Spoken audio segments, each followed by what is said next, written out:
Assalamu alaikum students, my name is Sulaiman Hanif and we are here today with a new topic which is about kinetic particle theory, and this is actually the first chapter of our levels course, and that's why we are just about to discuss it in details. So let's start.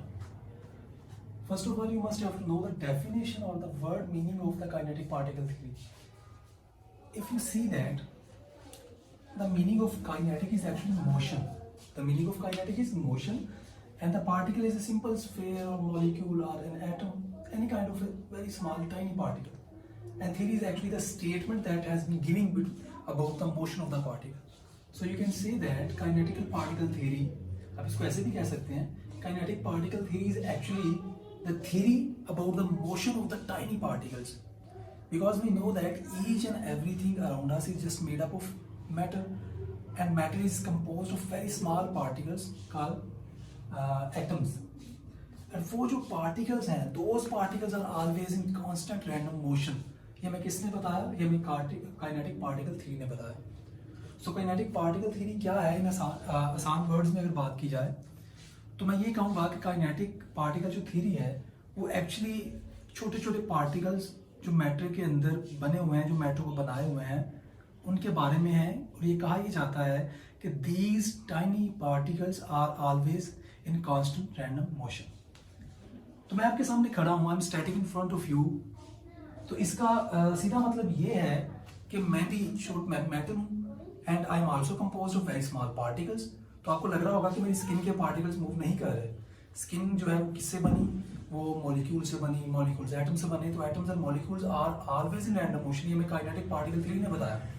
तो kinetic particle theory ने clear कर दिया कि each and everything around us which is matter and it is in constant random motion. अब वो physically या macroscopically आपको तो मोशन में नहीं लग रही. Let's suppose this is a board and it is not moving. ये मैं मैक्रोस्कोपिकली या मैं फिजिकली या आम आंख से तो मैं ऐसा नहीं लग रहा, नेकेड आई से तो नहीं लग रहा. But when we zoom in very deeply, जब हम इसको मैक्सिमाइज करेंगे तो इसका इतना सा पोर्शन बड़ा करके जब हम बड़ा करेंगे तो उन सारे के सारे पोर्शंस के अंदर आपको छोटे छोटे पार्टिकल्स नजर आएंगे विच विल डेफिनेटली वाइब्रेट. क्योंकि जो सॉलिड मैटर होता है वो सिर्फ उसके पार्टिकल जो है वो सिर्फ वाइब्रेट करते हैं. सॉलिड पार्टिकल्स के सिर्फ वाइब्रेट करते हैं. But in case of liquids, just suppose I am with a glass of water and in that glass there is a liquid which is water. जब आप उसको जूम करके देखोगे वैसे वो मोशन में होगा, जब आप उसको हलाएंगे वो मूव करेगा. बट व्हेन मैं उसको बहुत ज़्यादा जूम इन करूंगा तो उसके अंदर जो टाइनी पार्टिकल्स होंगे, H2O के मॉलिक्यूल्स होंगे, मुझे मोशन में नजर आएंगे और वो वाइब्रेशन के साथ साथ वो ट्रांसलेशन मोशन भी कर रहे होंगे. तो काइनेटिक पार्टिकल थ्योरी जो है वेरीफाइड है, क्लियर हो गया कि हर चीज़ जो मैटर है वो मूव कर रही है नैनो रेंज पे, किसी भी रेंज में, वो स्मॉल रेंज में उसके जो पार्टिकल्स हैं वो मूव कर रहे हैं. तो काइनेटिक पार्टिकल थ्योरी क्या है? Kinetic particle theory is actually all matter is made up of tiny particles which are in constant random motion. तो kinetic particle theory आपको clear हो जानी चाहिए कि each and everything is matter and matter is made up of tiny particles which are in constant random motion. तो अगर बंदा आपसे कहे कि am I in motion, तो आप कहेंगे भाई आप physically obviously तो आप motion में नहीं हैं, but in case of very short range आप कह सकते हैं, range of sight, आपके जो पार्टिकल्स हैं वो मोशन में है. चाहे वो रैंडम मोशन कर रहे हैं, चाहे वो वाइब्रेशनल मोशन कर रहे हैं, लेकिन वो मोशन कर रहे हैं. सो मैटर जो है इसके पार्टिकल्स मूव करते हैं. This is told by kinetic particle theory. अच्छा, अब काइनेटिक पार्टिकल थ्योरी को हमने समझ लिया, तो इससे पहले थोड़ा सा पीछे आते हैं. We must have to know about the matter. What is matter? So first of all we know matter is anything which has mass and occupies space. कुछ भी ऐसा जो आपको जो कोई ना कोई जगह घेर रहा हो, या कोई ना कोई वो उसका कोई ना कोई मैस हो, that will be obvious matter. इसमें कोई शक व शुबा नहीं हो सकता. Other than matter are substances like shadow. Shadow is not matter. Feelings are not matter. So anything, because जो हमारी फीलिंग्स हैं, फीलिंग जो है वो not occupy any kind of space. तो वो एक्सेप्शनल आप कह सकते हैं, ज़्यादा स्पेस होती है, वो अलग बात है.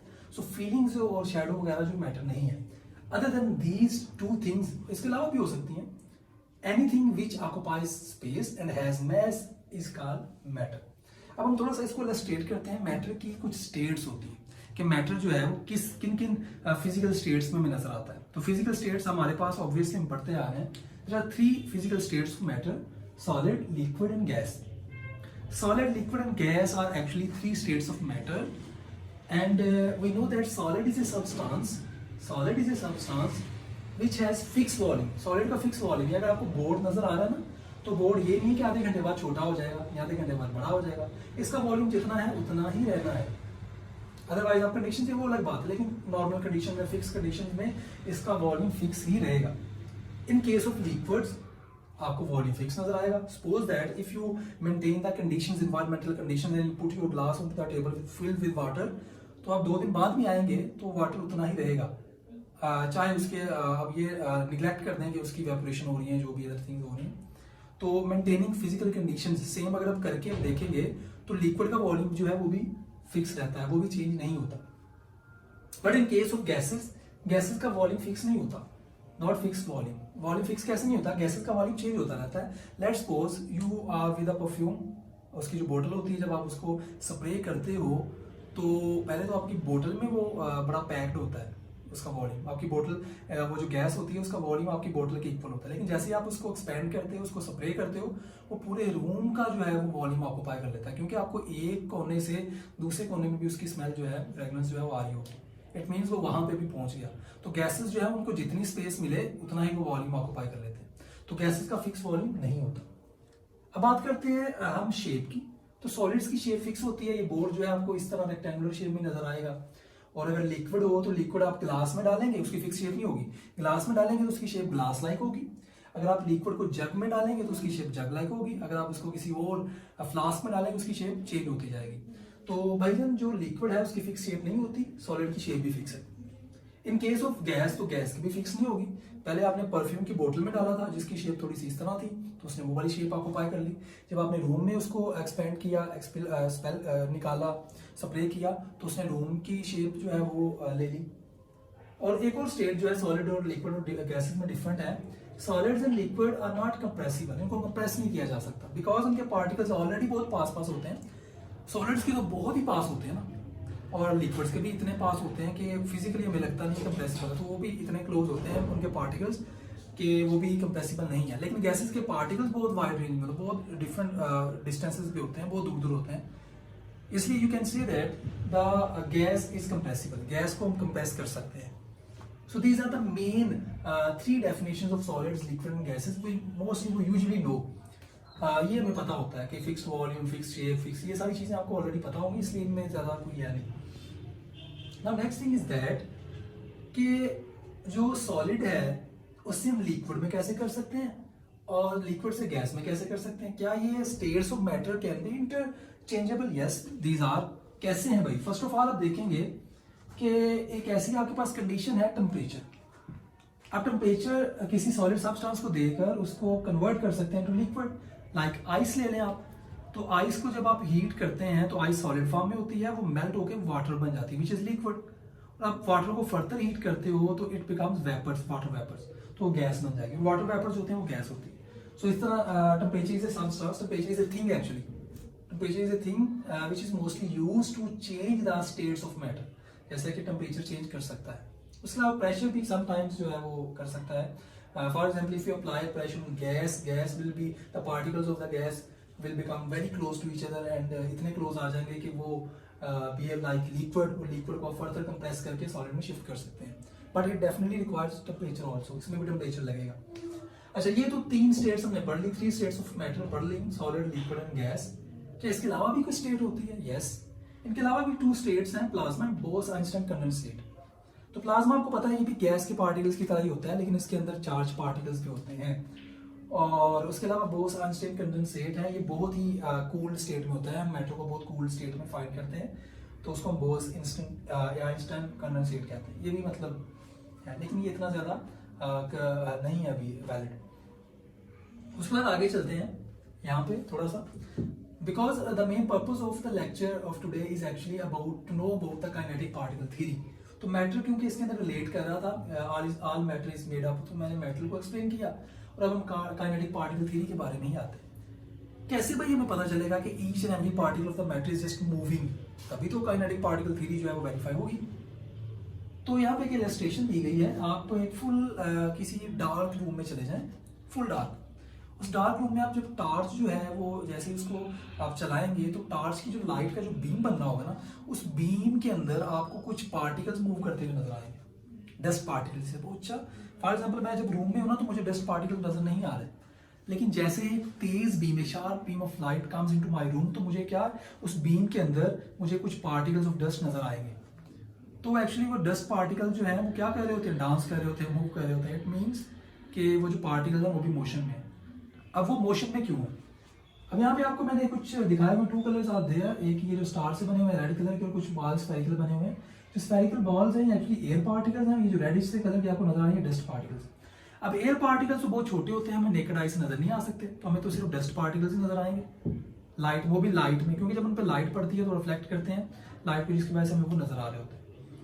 तो जब वो डस्ट पार्टिकल्स के साथ गैस पार्टिकल्स स्ट्राइक करते हैं, क्योंकि गैस एक स्टेट ऑफ मैटर है जो कि कंटिन्यूअस मोशन में है, तो गैस के पार्टिकल जब टकराते हैं किसके साथ, डस्ट पार्टिकल के साथ, तो उनको भी मोमेंटम देते हैं, जिसकी वजह से वो भी मूव करने लग जाते हैं। This is the phenomena about the dancing particles in the light beam. तो ये उसके पीछे जो है रीजन है कि एयर पार्टिकल जो है वो स्ट्राइक करते हैं डस्ट पार्टिकल्स की वजह के साथ, और डस्ट पार्टिकल जो है वो ग्लो करते हैं, लाइट पड़ने से रिफ्लेक्ट करते हैं, जिस वजह से वो बीम में नजर आ रहे होते हैं मोशन में। तो हमें एयर क्यों नजर नहीं आती, क्योंकि एयर का जो पार्टिकल्स है उसका साइज बहुत स्मॉल होता है, इस वजह से वो नहीं नजर आ रहे होते, हमें सिर्फ डस्ट पार्टिकल्स ही विजुअलाइज हो रहे होते हैं। उसके बाद अब ये जो स्टेट्स पड़ी हैं इनको थोड़ा सा हम एक्सप्लेन करेंगे। फर्स्ट ऑफ ऑल हम डिस्कस करेंगे व्हाट इज सॉलिड स्टेट। तो सॉलिड स्टेट हमने पढ़ा है कि solid state is a kind of matter. Matter होता है, फिक्स्ड वॉल्यूम होता है, फिक्स्ड शेप होती है, और उसको कंप्रेस नहीं किया जा सकता। अब इसको कुछ चीजें हैं कैसे है, अब यहाँ पे देखिए मैंने सॉलिड जो है सब्सटेंस बनाई है, सॉलिड के पार्टिकल्स बनाए हैं, तो आपको नजर आ रहा होगा कि जो पार्टिकल्स हैं वो बड़ी टाइटली पैक्ड है, closely packed with each other. अब वो टाइटली पैक्ड इसलिए भी हैं क्योंकि उनके बीच में स्ट्रॉन्ग फोर्सेस ऑफ अट्रैक्शन है, उनके अंदर जो बॉन्डिंग है वो स्ट्रॉन्ग हुई हुई है। अब इनका मोशन की क्या, ये मूव करते हैं? हाँ, ये मूव करते हैं, क्योंकि अगर मूव नहीं करते होते तो काइनेटिक पार्टिकल थ्योरी जो है वो गलत हो जाती। यस दे मूव, लेकिन इनका जो मोशन है वो सिर्फ एक ही है, कौन सा, वाइब्रेशन। ये अपनी एक जगह पे खड़े, लेट्स सपोज एक जगह पे खड़े, ये सिर्फ वाइब्रेट कर रहे हैं, ये ऐसे रैंडम मोशन नहीं कर रहे, ये सिर्फ वाइब्रेट कर रहे हैं, एक जगह पे खड़े होके जो है ना वो वाइब्रेट कर रहे हैं, इनके अंदर कोई फ्री मोशन नहीं है। और जो सॉलिड के पार्टिकल्स होते हैं ये ऑर्डर में है, ये आपको देखिए प्रॉपर ऑर्डर नजर आ रहा है इनके बीच में। तो ये कुछ प्रॉपर्टीज हैं सॉलिड्स की।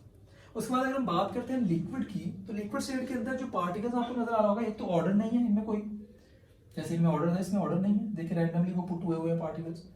And the second thing is that the particles not so much closely packed, जैसे कि सॉलिड में यहाँ पे लूजली पैक्ड है। और उसके अलावा वीक फोर्सेस भी हैं इनके बीच में।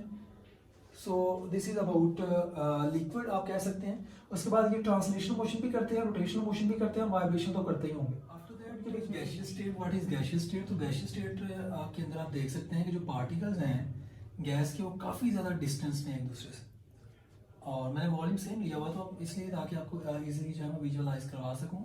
सॉलिड में देखिए एक ऑर्डर है, लिक्विड में ऑर्डर नहीं है, लेकिन काफ़ी ज़्यादा फिर भी पार्टिकल्स पास पास है, इतने दूर नहीं है। लेकिन in case of gas the distance between the particles very high, बहुत ज़्यादा है, और स्प्रेड अपार्ट पार्टिकल्स और स्प्रेड अपार्ट, बहुत दूर दूर पार्टिकल्स हैं, इनके बीच में फोर्स ऑफ अट्रैक्शन वीक है, इसलिए तो पार्टिकल्स दूर दूर हैं। उसके बाद ये कंटिन्यूस मोशन में रहते हैं और इनकी पोजीशन फिक्स नहीं रहती, ये वाइब्रेशन भी करते हैं, रोटेशन भी करते हैं, और ट्रांसलेशन मोशन भी रखते हैं। So these 3 statements are about solid, liquid and gases, तो आपको ये भी अंडरस्टैंड हो जानी चाहिए। उसके बाद नेक्स्ट टॉपिक जो है वो चेंजेस इन स्टेट है, कि जो स्टेट्स ऑफ मैटर कैसे चेंज की जा सकती हैं। तो अगर आपने देखा हो, अगर आप आइसक्रीम खाते हुए, तो आइसक्रीम जो है सॉलिड फॉर्म में होती है, थोड़ी देर बाद आप देखेंगे कि वो मेल्ट होकर लिक्विड स्टेट में चली जाती है। तो ये क्या हुआ, स्टेट चेंज हो गई। किस तरह स्टेट चेंज हो गई? Just because of temperature and other environmental conditions. तो भाई यस, जो मैटर है उसकी जो स्टेट्स हैं वो चेंज हो सकती हैं। कैसे? इसकी एक और इलस्ट्रेशन आपकी बुक पे है। सपोज कर लें आपके पास, आपने एक बीकर के अंदर आइस क्यूब्स ले ली हैं। अब उन आइस क्यूब्स को आप जानते हैं कि सॉलिड स्टेट में, अब आप उन जब ऐसे ही उस सॉलिड स्टेट के जो बीकर है जिसके अंदर आइस क्यूब है उसको हीट करेंगे तो लिक्विड वाटर के अंदर शिफ्ट हो जाएगा, विच इज लिक्विड। अगर आप वाटर ऑफ लिक्विड को फर्दर आप जो है वो हीट करेंगे तो वो जो लिक्विड पार्टिकल्स हैं वो क्या करेंगे, वो इवेपोरेट होना शुरू हो जाएंगे और वो गैस में शिफ्ट होकर ऊपर मूव करना शुरू हो जाएंगे। ऐसा क्यों होता है? बहुत इंपॉर्टेंट क्वेश्चन है ये। तो भाई इसकी रीजन ये है कि जो सॉलिड के पार्टिकल्स होते हैं उनके पास भी काइनेटिक एनर्जी होती है, तभी तो वो वाइब्रेट करते हैं। लेकिन जो लिक्विड के पार्टिकल्स होते हैं उनकी जो एनर्जी है वो सॉलिड के पार्टिकल से ज्यादा होती है। इसलिए वो थोड़ा सा ट्रांसलेटरी मोशन भी कर लेते हैं। लेकिन जो हमारे पास गैसेज हैं उनके पास जो एनर्जी है वो बहुत ज़्यादा होती है, लिक्विड से भी ज़्यादा, सॉलिड से भी ज़्यादा, जिसकी वजह से वो ट्रांसलेटरी मोशन भी करते हैं, रोटेटरी भी करते हैं, वाइब्रेटरी भी करते हैं, सारे जो मोशन है वो कर रहे होते हैं। तो जब ये सॉलिड स्टेट में था तो उनके पास एनर्जी कम थी, इसलिए ये जो थे वो मोशन पे नहीं थे। लेकिन जैसे ही हमने इसको हीट दिया तो सॉलिड के जो पार्टिकल्स हैं उनके पास एनर्जी ज़्यादा हो गई। जब उनके पास एनर्जी ज़्यादा हो गई तो उन्होंने वाइब्रेट के साथ साथ ट्रांसलेट करना भी शुरू कर दिया, जिसकी वजह से वो लिक्विड स्टेट में आ गया। अब लिक्विड के जो पार्टिकल्स थे उनके पास एनर्जी ज़्यादा थी, क्योंकि उन्होंने हीट की फॉर्म में थोड़ी सी एनर्जी ली थी। तो हमने थोड़ा सा फर्दर उसको हीट किया तो लिक्विड के जो पार्टिकल्स थे उनके पास एनर्जी और ज़्यादा आ गई, और उन्होंने अपने लिक्विड के सरफेस को छोड़कर उन्होंने दूसरे मीडियम में एयर में जाना शुरू कर दिया, जिसकी वजह से वो गैस पार्टिकल्स कहलाए। तो ये एक मैंने यहाँ पे इलस्ट्रेशन बनाई है कि सॉलिड के पार्टिकल्स टाइटली पैक्ड है, हीट करते हैं वो लिक्विड में चले जाते हैं, और फर्दर हीट करते हैं तो गैसियस स्टेट में चले जाते हैं। तो ये हमारे पास काइनेटिक पार्टिकल थ्योरी का एक आर्टिकल था जो कि आपको डेफिनेटली समझ आया होगा। तो इसको ज़रा फोकस कीजिएगा। Thank you so much for watching. अल्लाह हाफिज़।